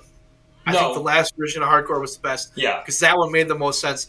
But this was the hardcore that at the time this was absolutely what we needed. I think this hardcore was the catalyst for sort of hardcore from then on. Yeah, and I think this just worked on so many levels, and it just made everything flow, and it raised up Orgasmo. Hell, it raised up G-Shock. It raised up everybody, and it made, as much as it was hardcore Borden, it was almost like hardcore versus the world there for a little bit. Yeah, because he was such a piece of shit, and he went out of his way to screw people over. And I just remember that run. I remember our overruns, where we'd have our ending and then we'd do our overrun because we watched too many live shows and we saw the overrun, so we had to have a way to end it, send the fans home happy. Me and Crispy got the shit fucking beat out of us every single week. Unbelievably bad. Just beating the shit out of us. I mean, it was like for 20 minutes bumping and getting our ass kicked. That was a good run, though. I mean, that was for everybody. I think that was really. It wasn't our best run, but it was to that point. It was the best run, and that was when things really started. I think we were finding our characters. I was finding hardcore. Scott Borden, Rainville just was whatever. But like you were finding Shockwave, Leon was finding Orgasmo. We were finding everything we needed to find. Yeah, at that point, I would agree. Yeah. So that summer of 2001. Towards the end of that summer, Borden wins the belt. Yep. Off of Hardcore? Yeah. I would have to assume. It was off of Hardcore. He won it from Hardcore. So I had that run from... Yeah, I don't even remember the dates, but I had that belt for a while, and I put him over. And then the aftermath of that would have been 2 pay-per-views in a row he fought me and beat me. Yeah. And then we were kind of like at a point where, okay, what do we do with Hardcore? What do we do with Scott? Yeah, we wanted to pry them apart, as it were. Yeah, it didn't work. I think we ran a program with Borden and Shockwave at least once through there. I don't remember who you were fighting. I'm sure you and I had a program at one point through there. Yeah, we had a lot of little programs through there. I think that was the point where Kazam and those guys came in too. Yeah, Oh, that was earlier. That was earlier. But they were there, and I know we did some stuff with them. So we were just kind of, we went back to treading water a little bit, but not bad. Right. Yeah. Where are we going now, bud? Well, it's at this point that eventually we turn hardcore into a baby face again because we didn't learn our lesson the first time, and turn Borden into a heel. Okay. Why did we decide to do that? So let me tell the backstory on this one. We first of all, Scott Borden held the belt for fucking ever. Yeah. Forever. I vaguely remember that. That was the longest title reign we ever had, and I don't know why. He did not lose it. He lost it to me in October. Halloween Hell. He lost it to me at Halloween Hell. Hardcore got it back. It was the night that I was supposed to fight, or Steinberg was supposed to fight Borden, but he got a concussion in a football game. So he made it Borden and Hardcore, and then I beat him for the belt. Mm-hmm. We went into Turn the Page, whatever year that was, and he beat me for the belt. I let him hit me in the head with plasterboard for the first time. And he didn't tell me to close my eyes, so I was a little pretty pissed that I was going to say something. But then I'm like, I've killed this guy so many times, I just got to shut up. But so then we went into WrestleFest that year and decided to build a cage in the basement. Oh yeah, which was stupid. Yeah, I just bled. But it was a really cool visual. But you couldn't do anything with the cage because like you couldn't really jump on the cage. You couldn't slam anybody's head against it because it was fucking rebar. Yeah. Okay, it was for rebar cement. But it was the visual was cool. The idea of the match was cool, but the match itself was kind of like, eh. Mm-hmm. But we came out of that and we didn't know what to do. We were kind of at this impasse, and you were a heel, and you brought in Will. Yeah. Yeah, your buddy Will. You Will brought Cooper. him in to be a commissioner. Mm-hmm. And we needed to do something different. And we had oh god, this was such a fucking time. It's so crazy. There was a lot of behind the scenes shit that was going on with girls, because that's usually how it goes south. It was high school. I mean, yeah, and it was looking back on it, it's like, boy, that was stupid. Yeah, it was. But we brought in a girl that I dated for a period of time, and she came in as a heel, and I was a face, and Rainville was a face. I was a heel. She came in as a heel. Rainbow was a face. So the plan was she was going to come out. She was going to call me out. I was going to beat her up because that's what hardcore does. And then Scott Borden came out and saved her. Scott Borden joins her, turns heel. Mm-hmm. Joins you and Will Cooper. Mm-hmm. We've got a heel faction. We've got a face faction. Now the issue with the face faction was going to be hardcore doesn't trust Orgasmo and G-Shock. Okay? Right. Whatever. I mean, that was kind of the plan going in. And then I was looking for a gimmick or something to say, and I rambled on once about pickled eggs.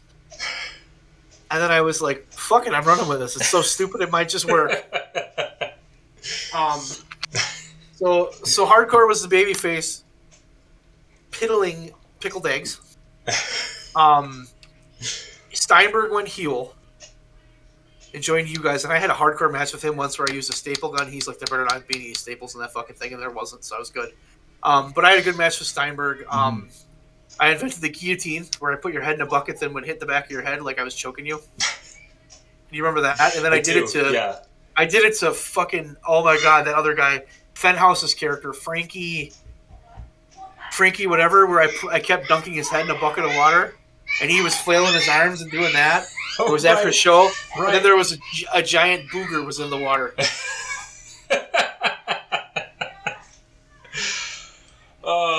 which may very well be the highlight of the whole thing. So Hardcore was a face peddling pickled eggs, and Scott Borden was a heel. And as bad as I was as a face, I wasn't as bad as him as a heel. No. It was fucking dreadful. It was the worst fucking thing I have ever seen in my life. He is like coming out there and trying to cut promos and trying to act like a dick, and it's just like, this is... He was trying to be like a heel Kurt Angle, but he couldn't do it. Oh my... This is... It's different, but it's not good. Well, this was... I think 90% of this stuff happened while I was gone, because this was around the time we had the big blowout, and I was gone for, I don't know, 2 or 3 months. Because I distinctly remember coming back and you were like, I'm going to cut a promo on you about pickled eggs. I said, what the fuck are you talking about?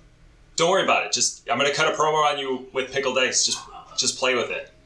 You know, just roll with it. And I was like, stop talking about pickled eggs. I just remember getting so, like, it was... I was like, what do I do with this? And I was just like getting red in the face from this. But I did it. Oh my god! It was this period of time that we ran this, and it was just, it wasn't good. Mm-hmm. Nothing about it was good. It's just, we made it work, and it probably, if we watched it back, it'd be like, it wasn't as bad as we think it was, but we had 2 guys that were so badly miscast. Yeah. That were like at the focal point. And we had to blow it up. Yeah, we did. Which was one of the greatest fucking things we ever did. You stayed heel, you turned on Borden, I joined, you turned on Borden, I went heel, Borden was a face. Yeah. Done. Yeah, I think I super kicked Borden during a match. Yeah. I don't remember how that all went down. I just remember the super kick. It's weird because at this point too, I just remember all of our other storylines were really fucking good. Mm-hmm. Like, from an actual creation standpoint, this was probably our best little time. Because it was the last time we were in that basement before we redid it and then didn't go down there anymore for wrestling. And it was like, we had some really good angles running into that summer. That was kind of our quote-unquote last summer, but it really wasn't. Yeah. We thought. But it was that main event feud was just not good. No, it wasn't. Not good. So, you alluded to it. We sort of thought this was our last summer. I think you and I had talked about, I don't remember how we arranged that we were going to do it, but you and I had talked about, we'll pick it back up at some point in the spring or something. Because I think I was... When everybody got back from school. Yeah, I was at point. So we'd started somewhere around there, but we were convinced that this was Borden's final match. So we... The initial idea that we had was Scott Borden's going to come in. It's going to be his match. He's going to go to Stout and play football. Mm-hmm. And we still have... Because we would run our shows into fucking October outside. Yeah. And this is August. Right. So the initial plan that we had was to run shows without him, which would have been weird. Yeah. But, we still had Hardcore. We still had Shockwave. Mm-hmm. The problem became, we do the last show, the last night, Hardcore goes over Borden. He gets slapped by the girl, whose name I won't say because I didn't want to talk about it. That's that. There it is. Boom, boom, boom, boom, boom. We're done. Mm-hmm. Okay. We're going to move on. Well, as it turns out, he was gone for like 3 days and came back because he decided not to play football. Yeah. The real problem became the fact that we had nobody left. Yeah. Because Leon was gone. Jensen left. It was the 3 of us. Mm-hmm. And then we had Kazam and some of his guys were going to try to do something. Yeah. But we came back and we did like 1 show with those guys, and it was bad. And it didn't work. Yeah. And instead of pushing through that, we just kind of said, fuck it. And then we didn't do anything all winter. we just kind of live life. Yeah. And then in April. It was April. It's nice outside, and I start talking to Rainbow. I start talking to you. I start talking to Leon. I start talking to Jensen. I start talking to G-Shock. Hey, let's do it. Let's get back. So we brought it back. We kind of reset everything, and we had our first show back where we didn't know how to time out a fucking show, and we had a main event that lasted less than 2 minutes where I beat Scott Borden to win the world championship. And I think we had a first match that was like way too long. Yeah, it was like 70 minutes. Isn't it? Yeah. Between like 4 jobbers. Yeah. But the problem with that was we hadn't wrestled in like months, so we were all excited to be there. That's true. Yeah. But we didn't time it out very well. Really though, that summer we had good matches, we did good shit, but it was really just the same thing we did before. Mm-hmm. Nothing new happened. Right. We had the 4 guys at the top of the card that were having the matches doing their thing, but we didn't do anything revolutionary. Mm-hmm. We didn't do anything out of the box. The only thing that really changed would have been when Hardcore fought G-Shock.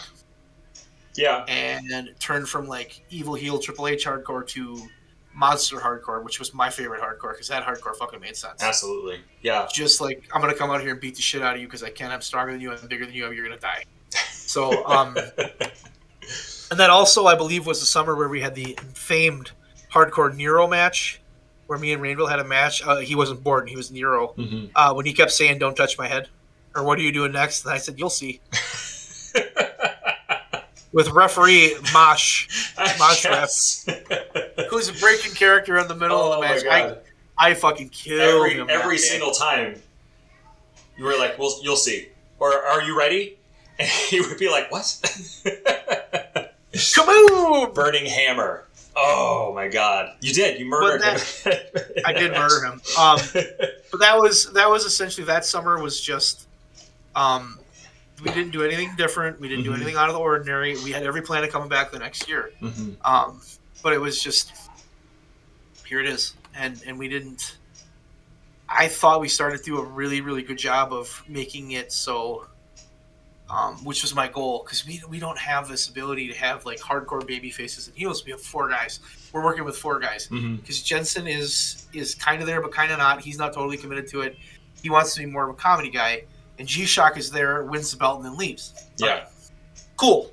And that's the last summer. But like G-Shock wasn't ready. We were trying to build G-Shock up. That was the point of that summer. Because the plan I had, and I think you had, and we all had, was G-Shock's going to win that belt. We're going to give him a run. Yeah.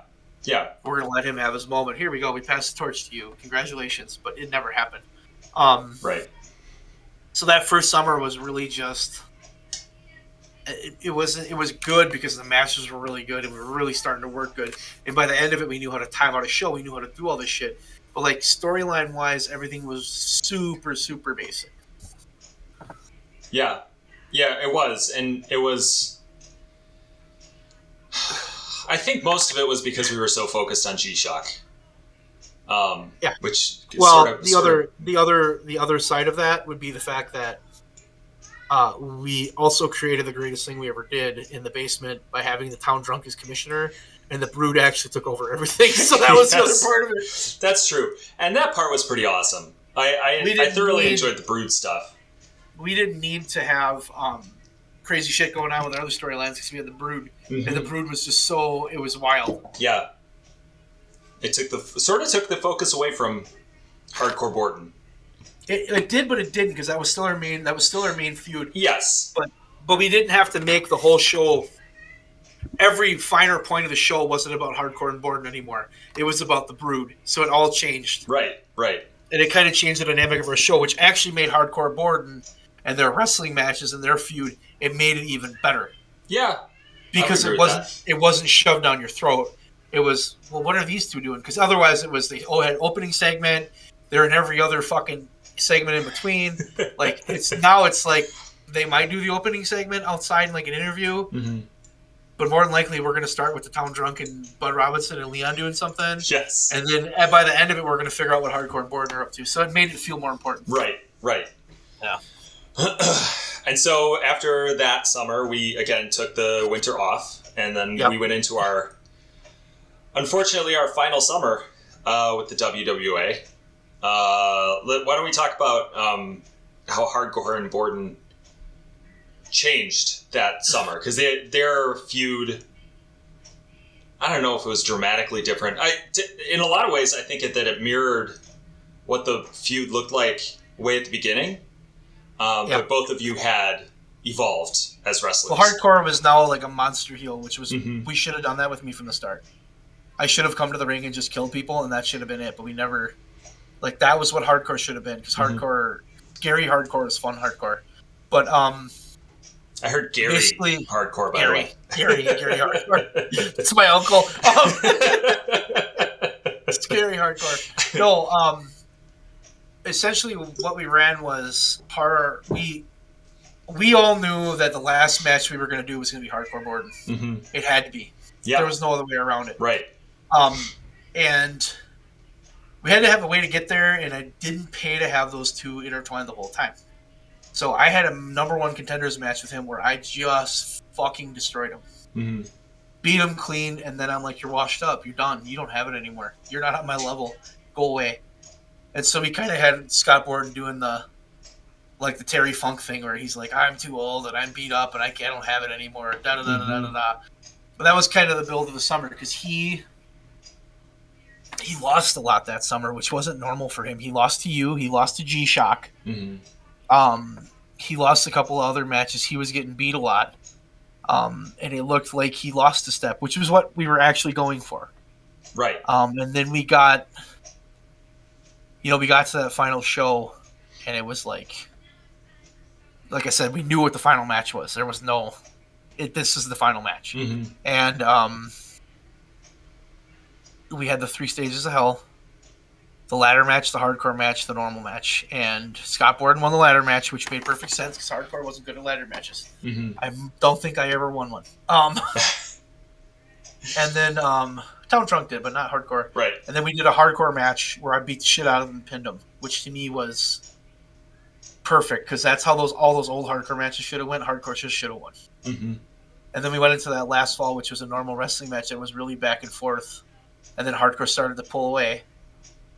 And then Scott Borden managed a super kick out of nowhere for a pin, and it was fucking perfect. It was perfect. It was the perfect ending. It was the perfect everything. And I remember standing in the ring with him as he's holding the belt, and I reached my hand out to shake his hand, and he's like, "Are you going to kick my ass?" I'm like, "No, I'm going to shake your hand. This feud's done. We're done." And we shook hands in the ring, and then we hugged, and then you came out, Leon came out, Jensen came out, and then we were all in the ring posing, and then Jensen left, and it was the 4 of us, and then Leon left, and it was the 3 of us, then you left, and then I left, and then Borden was the last guy to walk out. Yeah. The ending was perfect. There was no other way that company could have ended. It was perfectly done. Yeah. And I think that match was our best match we ever had. Yeah. I mean, for him and I. Yeah. And that's saying something because we had a lot of them. But that match was like, for a summer where I probably had my best matches every week, I had a better match. Mm-hmm. That made perfect sense to me because we had some really good matches that summer. But between Hardcore and Borden, that was the best match. Yeah. I think we ever had. Mm-hmm. And I think to sort of back you up here, like, it did make perfect sense because Hardcore and Borden carried that. Hardcore and Borden, the feud, carried our company for pretty much the entire time. Like it was the feud that we always went back to because we had built that story for so long, and it was organic. And I think that's one of the things is the way it happened was pretty organic because I thought on my toes, But and I don't think it could have ended any other way. I thought that last night we had was good. I thought the ending in the ring, I thought the way we all did that, and then the way that he was the last thing we saw as his music was playing and he walked out. Mm-hmm. Fucking perfect. Couldn't have done any better. Absolutely. Yeah. No. So, I mean, at this point, what do we? I think we've gone over everything. Yep. As far as I think that we've covered everything as far as like the legacy of what this feud was like. Looking back, and I in the moment I don't remember all of this stuff, but looking back at it, talking with you about this stuff, it really was like it was the almost through our entire run, it was the lifeblood of our shows, of our big events. Even when Hardcore and Borden weren't, I mean, much in the same way that the Brewd, when the Brewd breaks up, we know that they're coming back together, right? Like, it's the same thing. It's like Hardcore and Borden. Yeah, they're buddies now, but they're gonna fight again, right? Like, that's gonna happen, right? I think that was. I think we found something that gave. We found something that worked, and it gave us that opportunity to build off of it, and it gave us, like you said, that lifeblood. And when we didn't have anything else, we had that. Yeah, for sure. And if we had that, we could ride that while we threw other shit at the wall to see if something stuck. Mm-hmm. And that was like a lot of what we did. There's times, looking back, there's times where I wish we would have done more with other people when they got the belt. Mm-hmm. Because I think a lot of times some championship reigns are pretty shitty. Yeah. And I think part of that is a microcosm of the fact that we couldn't afford to feed Hardcore or Borden to anybody. Because we had to keep them where they were, and it made more sense. You're the champion now, and you're gonna fight. You're gonna defend the belt, the title at the pay-per-view, but we still gotta do Hardcore Borden, so you're gonna go on first. And it was just, yeah. I mean, we touched on it on this podcast a number of times, but I think that was largely a breadth issue, right? Like, we had three guys, the three of us were there the whole time. We didn't get Orgasmo until 2000, I think. Yeah. And so, like, we didn't have a core four guys that we could sort of stick together and, like, have two. Nope. We had no way of double dating, as it were. Yeah. It was always Hardcore and Borden, and then, Shockwave's fighting somebody this week. I don't know. Yeah. You always found a way to get involved, and you always found a way, like, you. Yeah. You were U.S. champion probably more than anybody else. Yeah. Because we'd give you the belt and be like, go beat this guy, go beat this guy, go beat this guy. And we did it. I don't think we ever did a bad job of keeping Shockwave where he needed to be. Right. We just literally had nobody for Shockwave to fight. Yeah. And we had so many people who would sort of, like, deflect off the company, right? Like, he would be there for a little while, and then they would not be. I think reliability was a huge issue for us. Yeah. And when we got more reliable people, when we got Jensen to that level, and when we had Orgasmo, like, we suddenly had more people. So then it was really easy. Then you were able to, Orgasmo was the best thing that ever happened to you. Yeah. Yeah. Because it gave you that dance partner, and it gave you that chance to have somebody where, okay, I can go and I can work with this guy. And not only that, it gave Hardcore somebody else, because Hardcore Orgasmo, those are our two biggest dudes beating the shit out of each other. That works. And it worked really well. Him and I had some great feuds, which gave you Scott Borden. And I think one of the things about the last summer was the heel Shockwave and face Scott Borden worked really well. Yeah. That was a really good... I do wish, and we can talk about this on some other podcast, but I do wish we had done more with Shockwave and Scott Borden. But as we've just discussed, like, that's difficult to do when you have Scott Borden fighting. But it worked out because when Hardcore got pushed to Orgasmo, you automatically got pushed to Scott Borden. Yeah. But it was only for this small period of time. Right. And like I said with Orgasmo, he wasn't ready. He wasn't just ready right off the bat, and we had to work to get him where he was. Mm-hmm. Mm-hmm. So, but I think the legacy of these two guys in this feud is that when shit was bad, they were there and they held it together. Yeah. I think that's really it. And I think it was the backbone of our company, and it should have been the last match, and it was. And it kept us together. Yeah. All right. And Hardcore is beautiful, man. Yes. No bias. That is not quite as beautiful as his Uncle Gary. This has been our discussion of Hardcore and Borden. I am Bud Robinson signing off with my colleague Town Historian Town. Leon was here too for a little while. And Leon was here. He's not here anymore. You'll hear him in the early parts of this video. Yes. So. Thanks, Bud. Bye. Okay, bye. God bless Orange Cassidy. Yes!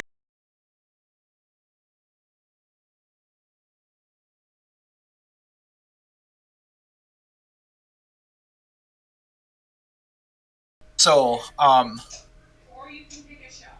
I think I'll take a shower. And I just heard that in the background. No, I'll take a shower. Leon's gonna take a shower. I think what I'll be back. I think bye, Leon. Could you do a better song though? Oh.